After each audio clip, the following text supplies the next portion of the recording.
పైకి లేపాడు. మీడియా మిత్రులందరికీ నమస్కారం. బహుశా నాకు తెలిసి భారతదేశంలో ఇప్పటి వరకు నమోదైన కేసుల్లో అతి చెత్త కేసు కేటీఆర్ గారి మీద పెట్టిన కేసు. అందులో ఎక్కడ కూడా ఒక పైసా అవినీతి ఆరోపణ లేదు. కానీ ఎంతో విచిత్రంగా ఏసీబీ దాంట్లోకి వచ్చి కేసు నమోదు చేసింది.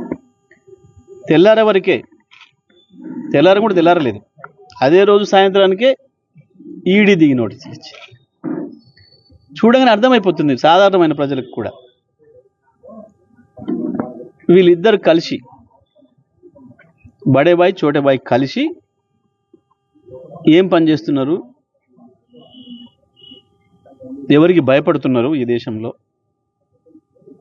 అనే విషయం స్పష్టంగా కనబడుతుంది. మోడీ సహకారంతోనే చోటేబాయ్ రేవంత్ రెడ్డి ఈ పనికి మాలిన ఈ ఫాల్స్ కేసులు నమోదు చేయించుండు అనేది స్పష్టం. డబ్బులు ఎక్కడికో పోయినాయి, వీళ్ళు వెతుకొచ్చే పని లేదు. సాఫ్గా తీసుకున్న కంపెనీ కూడా వీళ్ళకి నోటీస్ ఇచ్చిండు, మీరు అర్ధంతరంగా అగ్రిమెంట్ నుంచి బయటకు వచ్చారు కాబట్టి మీరే నాకు కట్టాలి ఇంకా పైసలు. సాఫ్గా ఉత్తరాలే పెట్టాడు, మాకు ఇన్ని వచ్చినా ఇంకా రావాలి అని. ఇప్పుడు ఈడీ వచ్చిన మీకు ఏదేందో నాకు అర్థం కాలేదు. నాకు ఆడ బ్లాక్ మనీని వైట్ మనీని బ్లాక్ మనీ చేస్తే ఈడీ వస్తుంది. దాంట్లో అవినీతి జరిగింది, బయట పోయిన పైసలు ఇంకో రూపంలో మీకు వచ్చినాయని అంటే అప్పుడు ఏసీబీ వస్తుంది. ఇలా రెండూ జరగలే. పోయిన పైసలు బ్యాంక్ ద్వారానే పోయినాయి, పక్కగా అక్కడ ఉన్నాయి, వాడు తీసుకున్నవాడే చెప్పిండు. నాకు ఇంకా రావాల్సి ఉండే, మీ వల్ల నాకే నష్టం జరిగిందని వాడు అంటున్నాడు అవతల.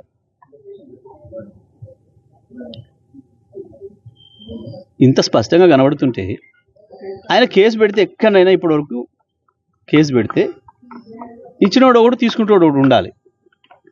కానీ తీసుకున్నాడు ఒకటి తెలియదట, కానీ ఇచ్చిన వాళ్ళ మీద కేసు అట. ఇచ్చినోడు తెలిసినప్పుడు మన పేరు పెట్టాలి కదన్నా, ఈ పలానా ఆయన ఇచ్చిండు, పలానా ఆయన తీసుకుపోయాడు గవర్నమెంట్ పైసలు ఇవ్వని, ఆయన పేరు తెలియదట వీళ్ళకు. అంటే మరి వాడు వచ్చి రేవంత్ రెడ్డిని మాట్లాడుకోకపోయాడు కాబట్టి వాని పేరు లేకుండా చేసిందనట. అంటే రాను పోని చివరికి జరిగేది ఏంటంటే ఇలా రేవంత్ రెడ్డి నేరస్తుడవుతాడు, అందులో ఎటువంటి సందేహం లేదు. తాత్కాలికంగా మీరేదో క్షణికానందమో శునకానందమో పొందుతారేం కానీ అల్టిమేట్గా నష్టపోయేది మీరే. ఇటువంటి పనికి మాలిన ఫాల్స్ కేసులు పెట్టి ఇక కొత్తగా ఏందో విచారణకు పిలుస్తున్నాం కేటీఆర్ గారిని పెట్టుకున్నారు. దేనికి ఇది? రైతు భరోసా ఎగ్గొట్టేదానికి మళ్ళీ పేపర్లలో 10-15 రోజులు ఈ హడావుడి నడిపి రైతుల్ని వీళ్ళు ఘోరంగా మోసం చేస్తున్నా, వంచిస్తున్నా రైతుల్ని పక్కదారి పట్టించడం కొరకు ఈ చిల్లర వ్యవహారం ఒక దిక్కు కోట్ల నడుస్తుంది. ఆయన ఏసీబీ వాడికి అంత తొందర నిద్రపడతలేదట. 6వ తారీఖుకి రమ్మని, 7 పిలిస్తే నేను 6కి రమ్మని, 6 కాదు తెల్లడికి పిలిచిన పోవడానికి మేము సిద్ధంగానే ఉన్నాడు కేటీఆర్, అందులో డౌట్ లేదు. మీ చిల్లర వ్యవహారం బయటపడుతుంది. మీరు ఇట్లా ఏదో ప్రజల్ని పక్కదారి పట్టించి అటువైపు చూపించి, లేదా 10 రూపాయల నోటు కిందేసి 10 రూపాయల నోటు కూడా చూస్తే మన బ్యాగ్ కొట్టుకపోయినట్టు బ్యాంకుల కాడ చిల్లర వ్యవహారం చేస్తున్నారు రేవంత్ రెడ్డి ప్రభుత్వం. ఇవన్నీ సూటిగా అడుగుతున్నా, ఫైనాన్స్ సెక్రటరీని ఆయన సంతకం పెట్టి రిలీజ్ చేయమని చెప్పండి. రైతు రుణమాఫీ జరిగిన రైతుల సంఖ్య లిస్టు, వేయబడ్డ పైసలు. మీరు తీయకపోయినా మేము తీస్తాం, మీరు ఇవ్వకపోయినా మేము తీస్తాం, మీ బండారం బయట పెడతాం. వ్యవసాయ శాఖ మంత్రి, ఫైనాన్స్ శాఖ మంత్రి ఇద్దరు కూడా చెప్పాలి. పాపం రైతులు ఇంకా ఆశగా ఎదురు చూస్తున్నారు అమాయకంగా, ఇంకొస్తాయేమో అని చెప్పి బ్యాంకుల చుట్టూ తిరుగుతున్నారు. కానీ ఇప్పటికే ఎప్పుడో ప్రకటించిన ముఖ్యమంత్రి అయిపోయింది అన్నీ వేసేసినాం అని చెప్పి చేతులు దులిపిండు. మనం ముందట మనం చూసినాం అందరం.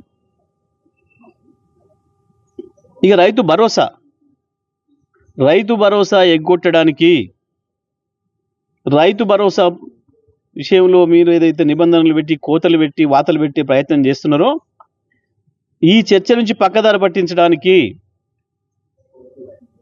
మీడియాలో దీన్ని రాకుండా చేయడానికి కేటీఆర్ గారి పైన పెట్టిన ఫాల్స్ కేసును ముందు తీసుకొస్తున్నారు. ఇది రైతు సోదరులందరూ కూడా గమనించాలని చెప్పి విజ్ఞప్తి చేస్తున్నా. రైతు సోదరులకు నేను ఇంకోటి కూడా విజ్ఞప్తి చేస్తున్నా. రుణమాఫీ కొరకు వరంగల్ డిక్లరేషన్ ఇచ్చినాడు, ఏ కండిషన్లు చెప్పలే. 2 లక్షలు దాటిన వాళ్ళది కూడా చేస్తాం, 2 లక్షల వరకు చేస్తాం తప్పకుండా అని చెప్పింది. అంతేకాదు ఇవాళ కేసీఆర్ విముక్తి చేసిన వాళ్ళు ఎవరైతే ఉన్నారో వెంటనే పోయి అర్జెంటుగా 2 లక్షలు తెచ్చుకోండి, నేను వస్తున్నా 9 తారీఖు ఇస్తా. ఎక్కడికి పోలే. మీ డైలాగులు, మీరు మాట్లాడిన అన్నీ ఉన్నాయి, ప్రజల మదిలో ఉన్నాయి, రైతుల మదిలో ఉన్నాయి. వచ్చిన తెల్లారి 49,000 అని చెప్పి దాన్ని 36కు తెచ్చి 26కు క్యాబినెట్ ఆమోదం తీసుకొని 18 ఇచ్చినా అని చెప్పి చేతులు దులుపుకుంటే అసలు వచ్చింది రైతులకు 12,500 కోట్లు మాత్రమే. మొత్తం ఉన్నాయి మా దగ్గర. ఇవాళ రైతు భరోసా విషయంలో కూడా రైతన్నలారా